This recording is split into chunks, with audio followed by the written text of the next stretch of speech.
SSD official. কাব্য ভাইয়া, আমি pregnant, তুমি বাবা হতে চলেছো। কেমনটা লাগে? কথাটি শুনেই আমি রীতিমতো ডিপ্রেশনে চলে গেলাম।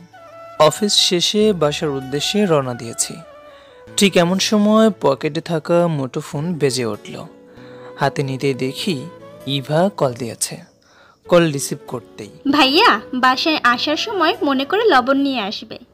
ভাইয়া ডাক শুনেই কলটা কেটে দিয়ে ফোন সুইচ অফ করে রাখলাম, কারণ সে এখন একের পর এক কল দিয়ে যাবে। আসলে নিজ স্ত্রীর কাছ থেকে কোনো পুরুষই ভাইয়া ডাক সহ্য করতে পারে না। ইভা আমার স্ত্রী, এখন সে অনার্স প্রথম বর্ষের ছাত্রী। আমাদের বিয়ে হয়েছে 2 বছর হতে চলল। এই 2 বছরে কমপক্ষে 1000 বার চেষ্টা করেছি ইভা যেন আমাকে নাম ধরে ডাকে। এর জন্য তাকে অনেক গিফটও দিয়েছি, কিন্তু তাতেও কোনো কাজ হয়নি। সেদিন পূর্ণিমা রাতে ইভার জন্য নীল শাড়ি আর খোপায় দেওয়ার জন্য বকুল ফুলের মালা কিনে এনেছি।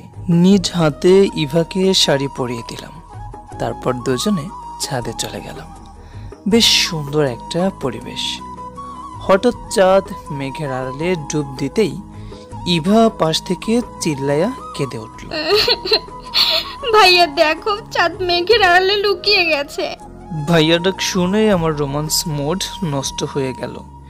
এত কষ্ট পেলাম, সরি, এত রাগ হলো যে আমি ইভাকে রেখেই ছাদ থেকে নেমে এলাম। ঘটনা এখানেই শেষ না। 14 ফেব্রুয়ারি উপলক্ষে অফিস থেকে আমরা ট্যুরে গিয়েছি স্বপ্নপুরী। বাস থেকে নামতেই আমার বউ সবার সামনে আমাকে বলল, ভাইয়া ওই দেখো ফুচকা, আমি ফুচকা খাবো। তখন মনটাই কি কয় আপনারা এখন, মনে হয় কামের বেডি রে। তখন অফিসের সব কলিগরা আমার দিকে এমনভাবে তাকাচ্ছিল, লজ্জায় অপমানে আমার প্রাণ যায় যায় অবস্থা। অফিসের বস ভীষণ দুষ্ট। এখন সে মাঝে মধ্যে মিটিং শেষে আমাকে জিজ্ঞেস করে, কি ব্যাপার কাব্য সাহেব, আপনার মিসেস কি এখনো আপনাকে ভাইয়া বলে ডাকে? কথাটা বলেই এমন বিশ্রীভাবে হু হু করে হেসে দেয়। আমার ইচ্ছে করে বসের ভুঁড়ি ফুটো করে সব বাতাস বের করে দিই। বউর মুখে ভাইয়া ডাক শুনতে শুনতে আমি নিজেই বিরক্ত, তার মধ্যে আবার এই ব্যাটার ঠাট্টা। এই অবস্থা থেকে মুক্তি পেতে ভাবলাম বাচ্চা নিব, তাহলে তখন অত্যন্ত পক্ষে আমাকে ভাইয়া বলবে না। আমার একটা ফুটফুটে মেয়ে হবে, তার নাম রাখবো রোদেলা। বাহ, রোদেলা নামটা তো বড্ড মিষ্টি শোনায়। তখন ইবা আমাকে ডাকবে রোদেলার আব্বু অথবা এই রোদেলার বাবা। শোনো, আহ শান্তি, বউয়ের কাছ থেকে ভাইয়া শোনার থেকে মুক্তি পাবো। এভাবে কেটে গেল বেশ কয়েক মাস। লাঞ্চের ব্রেকে সব কলিগরা বসে আছি অফিসের ক্যান্টিনে। এমন সময় ইভা কল দিল। আমার পাশে বসেছিল বস। বেটা আমাদের সবার সাথে খুব ফ্রি। যেই না টের পেয়েছে আমার বউ কল দিয়েছে, অমনি হালার বলে আবদার করলো লাউড স্পিকার দিয়ে কথা বলার জন্য। আর তারপর সব কলিগরাও সেম আবদার করলো। উপায় না পেয়ে আমি কল রিসিভ করে লাউড স্পিকার অন করতে অপর প্রান্ত থেকে ইভা বলল, ভাইয়া জানো কি হয়েছে? কি হয়েছে? কাব্য ভাইয়া, আমি প্রেগনেন্ট, তুমি বাবা হতে চলেছো। সবাই আমার দিকে হা করে তাকিয়ে আছে। আমি কিছু না বলেই কলটা কেটে দিয়ে ক্যান্টিন থেকে বেরিয়ে এলাম। কয়েক মাস পর আমি একটা ফুটফুটে কন্যা সন্তানের বাবা হলাম। আমার পছন্দ অনুযায়ী তার নাম রাখলাম রোদেলা।